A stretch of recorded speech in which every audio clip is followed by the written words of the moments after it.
Montana. First, I very much thank my colleague from Rhode Island for all his work in many areas. Great senator, great statesman, actually, and a great representative of the people of the state of Rhode Island, and also for his works on the resource legislation that he mentioned. I think at this point, I want to add my thanks to all those who worked on the recently passed immigration bill. Senator Graham made a point of thanking senators. I want to also thank all the so-called Gang of Eight: Senator Schumer, Senator Menendez, Senator Rubio, Senator Bennett, Senator Durbin, Senator Graham, Senator Flake, and Senator McCain for their great work. They worked very hard to get that bill together. And of course, Senator Corker and Senator Hoeven, who came up with the key amendment to put the bill over the finish line. And hats off to the chairman of the Judiciary Committee, Senator Leahy, and of course our leader, Senator Reid, who helped marshal all those efforts. I think they did a great job, and there's no end to the commendation that they should receive. Mr. President, on a totally another matter, the philosopher Bertrand Russell said, and I quote him, "The greatest challenge to any thinker is stating the problem in a way that will allow a solution." I come to the floor today with my good friend, Senator Orrin Hatch, to state our concerns about a national problem that's holding back our economy. We're here to call on our colleagues to provide ideas that will allow a solution. First, the problem. Mr. President, America's tax code is complex, it's inefficient, and acting as a brake on our economy. Senator Hatch and I believe it is in need of serious overhaul. It has been close to 3 decades since the last major revisions to the tax code. In that time, Congress has made about 15,000 changes to the tax code, 15,000 over 3 decades. The code now contains nearly 4 million words. Here it is, right here, the tax code. This is America's tax code, all 24 pounds of it. Paperback. Just think how heavy it'd be for hardcover. It would take more than 18 days, nonstop, to read the tax code. In fact, it takes the average taxpayer 13 hours to gather and compile the receipts and forms to comply with the code. And it costs Americans $160 billion a year just to comply with the code, let alone the taxes Americans pay. This complexity in the code is eroding confidence in our economy and creating uncertainty for America's families and businesses. Clearly, the tax code is broken. That's the problem, and it's a serious one. The solution calls for a more simple, more fair tax code, one that will allow the economy to grow and to create jobs. For the past 3 years, Senator Hatch and I have been working closely with all the members of the Senate Finance Committee to reach that goal through comprehensive tax reform. We've held more than 30 hearings. We've heard from hundreds of experts about how tax reform can simplify the system for families, help businesses innovate, and make the U.S. more competitive. Mr. President. From Utah. I want to thank my friend from Montana for all the hard work that he has done with regard to the Senate Finance Committee and, of course, this tax set of problems that we have in this country. He's been truly dedicated to reforming our nation's tax code and truly dedicated to doing it in a bipartisan manner, which is something I very much appreciate. Our work together is starting to pay off. Tax reform is building momentum. Over the past 3 months, we have issued 10 bipartisan options papers, I should say, that detail reform proposals in every area of the tax code. The full committee has met on a weekly basis to discuss these options. We've made tremendous progress, and we are now entering the home stretch, all of this under the leadership of Senator Baucus. Senator Baucus and I are here today to call on all of our colleagues in the Senate to now provide their input to help us get tax reform over the finish line. We have a historic opportunity to do tax reform in this Congress, to make the code simpler and fairer for the people we serve. We are determined to make it happen, but we need every member's participation. In order to make sure that we end up with a simpler, more efficient, and fairer tax code, we believe it is important to start with a blank slate. A tax code without all of the special provisions in the form of exclusions, deductions, and credits, and other tax preferences that some refer to as tax expenditures. Mr. President, I might say this blank slate is not, of course, the end of the discussion. We don't just clear the decks and stop. Some of the provisions in the code obviously serve very important objections, and that's why, in the main, it's there in the first place. And some we'll need to keep, clearly.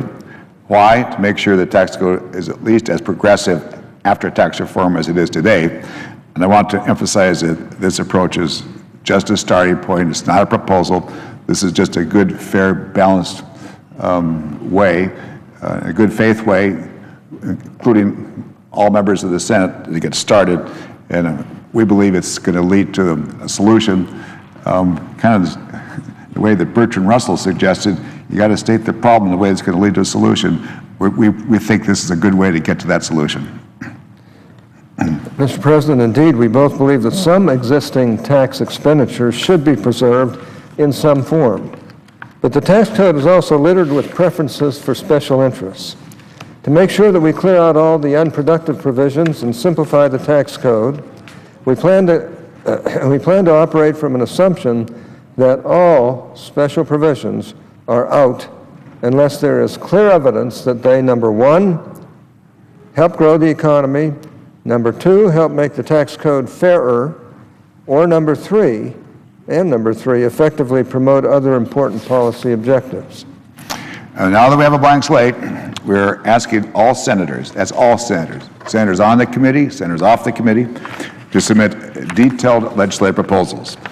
And that is what they think, that is tax expenditures, which they, as tax expenditures, you know, the credits, the deductions, exclusions, which they think should be added back, that is, meet the test for growth and for jobs, as well as any other provisions that senators might have in mind that they think should be added, or any repeals that they think make sense, or other reforms that they think make sense.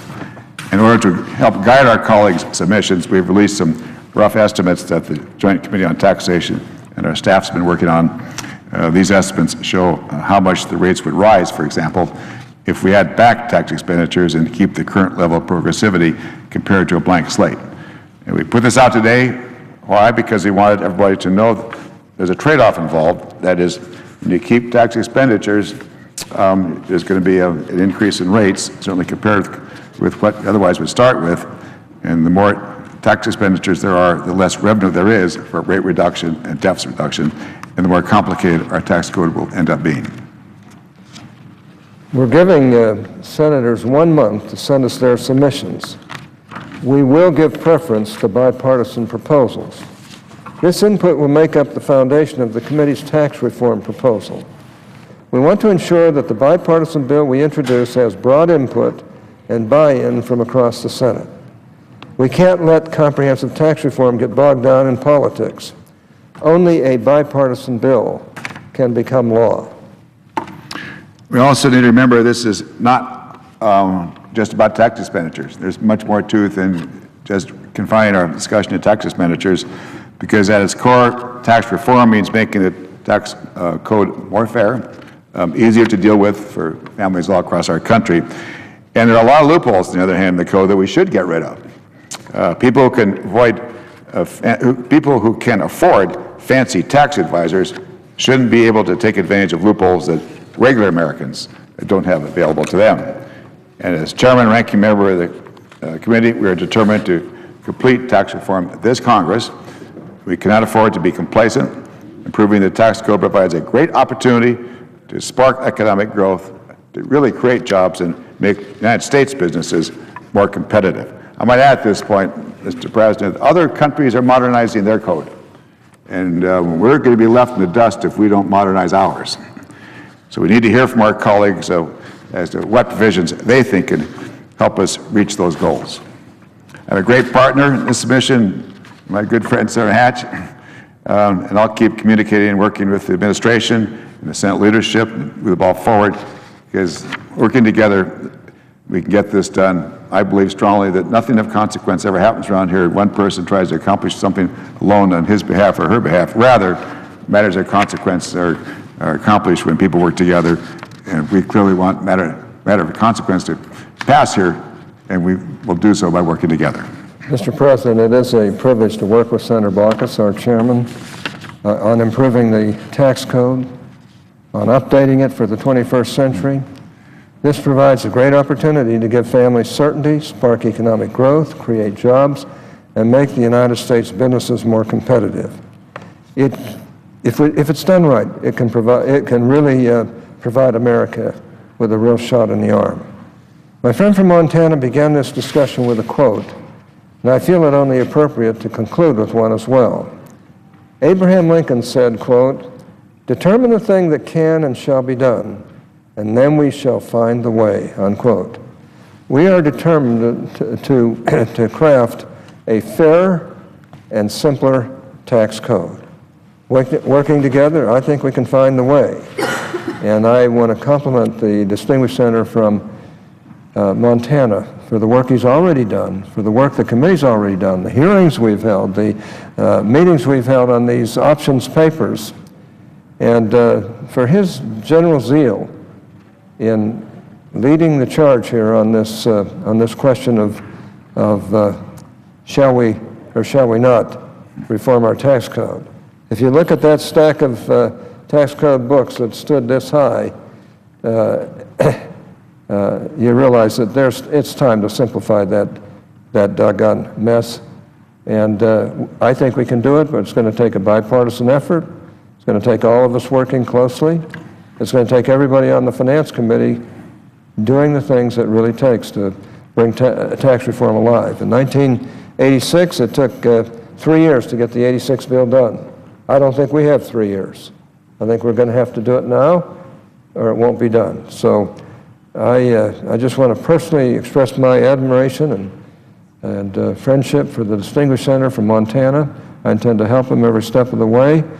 And I believe we have a tremendous contingent of senators on the Finance Committee, as good as any time that committee has been staffed in the history of the Finance Committee. The senators we have there are all solid. They're all fully embracing this in the sense of trying to come up with the very best reform we can. And I have to say we have, I think, the best staff that committee's ever had as well. And that's saying something because it's always had great staff. The Finance Committee has always been one of the greatest committees in the Congress, as it should be. And I have to say, under the leadership of the distinguished senator from Montana, it's no exception this time. We have great people on the staff, and we intend to see if we can get this done. I want to thank my colleague for his great work in this area. Thank you, Senator. It's mutual.